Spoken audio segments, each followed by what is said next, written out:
Welcome to Montessori Matters with Blessing Fort-Ike. In this video, I discuss tips to secure your child's environment.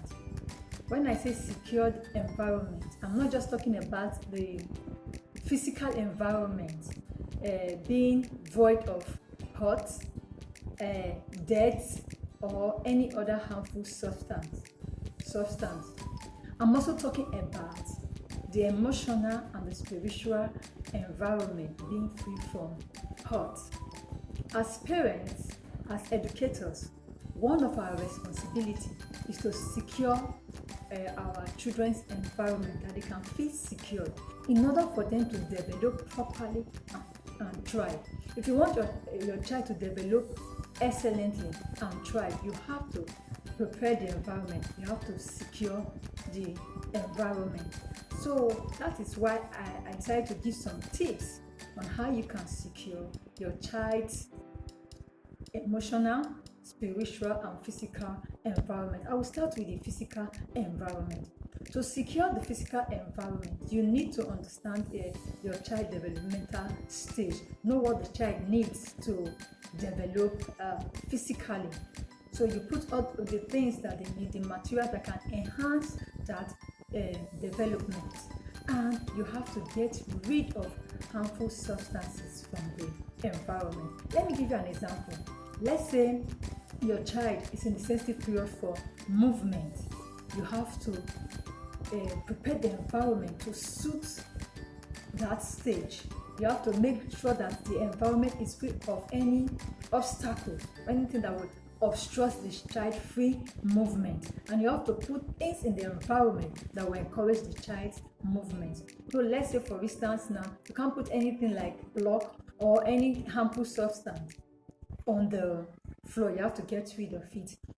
You have to create, maybe you want to encourage the child to creep or to crawl. You have to place things, toys that are attractive in front of the child, that the child might creep or crawl to get it. If it's movement, you must put things that the child can balance, maybe sometimes just hold to move. That is preparing the environment, securing the environment for the child developmental stage. Then get rid of hurt. Dirt in the environment is a way to secure the environment. That means you must always tidy up. You must close up sockets. So all sockets must have a socket plug. If they don't have socket plug, you must cover it with frame or shelves, so that the child will not have access to them because they can hurt. Apart from that, talking about the bathroom, the kitchen, you ought to get rid of things that will be harmful to the child, or you prevent the children from going there alone. So you must take out of sight medications, cleaning products, and in the bath you must put things that are okay, that will not cause the child to sleep. Also, this is preparing and securing your child's physical environment. I believe you understood and you have gotten something from that. So I will go straight to the emotional environment. To secure your child's emotional environment, you must secure the child's emotions. You must be able to draw the child closer to you emotionally. What should you do? The first thing I will say is that you must be available to your child. You must be available to attend their school and church functions. You must be available to show affection, I should say. You must be available to hug them. You must be available to peg. You must be available to take walk with them. You must be available to hold their hands. You must be available to communicate with them. How? Communication is something that is very paramount to growing children. They need it to feel secured around adults. So what do? You should understand that communication is not just the words we say to them.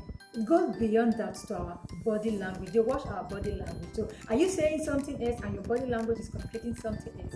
They won't feel secured around you. Another part of communication is listening. You must listen to them. You must let them express themselves without interrupting them.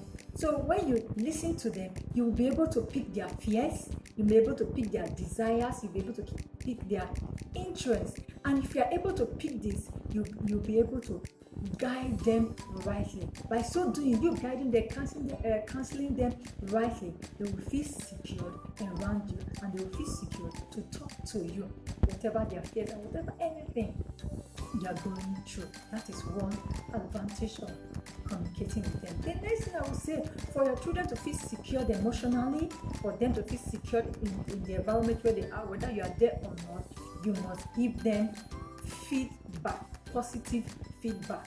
But I must say this, that children get feedback from various sources, from their parents, teachers, peers, siblings, and friends. But we as parents, we must be deliberate. We as educators, we must be deliberate with the feedback we give to them, because we might not be able to control the feedback they get from other sources, but however, we might be able to control our own. And the feedback we give to them help them, make them to see themselves in a positive light or in a negative light. So it can boost their esteem, or it can make them to have low self-esteem. So I would say, when giving them feedback, the feedback should be to correct and to encourage, not to vent our frustrations, not to vent our anger or embarrassment. Maybe sometimes you feel embarrassed with what they do, so you just want to vent. No, that should not be. So you should give them feedback to correct them and to encourage them. By so doing, you are securing their emotional environment. And I must say this, do not compare them either with their siblings or with their friends, and don't generalize. Oh, you always do this, you will never do that. No, just go straight to what they have done right or what they have done wrong, and make the point.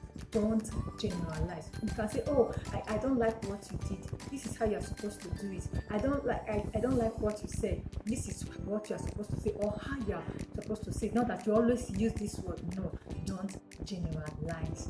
That is that for the emotional securing the emotional environment. The last one I want to talk about is how you can secure the spiritual environment. Yes, there are spiritual environments. So how can you secure it? Because I've come to find out that the greatest security is in God.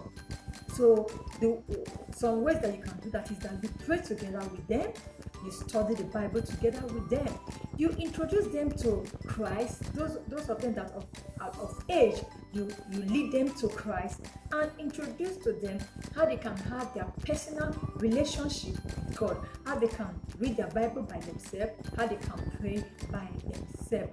By doing this, you are securing their spiritual environment, and they will feel secured anywhere they are in the world, whether you are there or not. I believe you have gotten one or two tips that you can use to secure your child's environment, either physically, spiritually, or emotionally. Please give this video a thumbs up, subscribe to my channel, and share with your contacts. Thank you.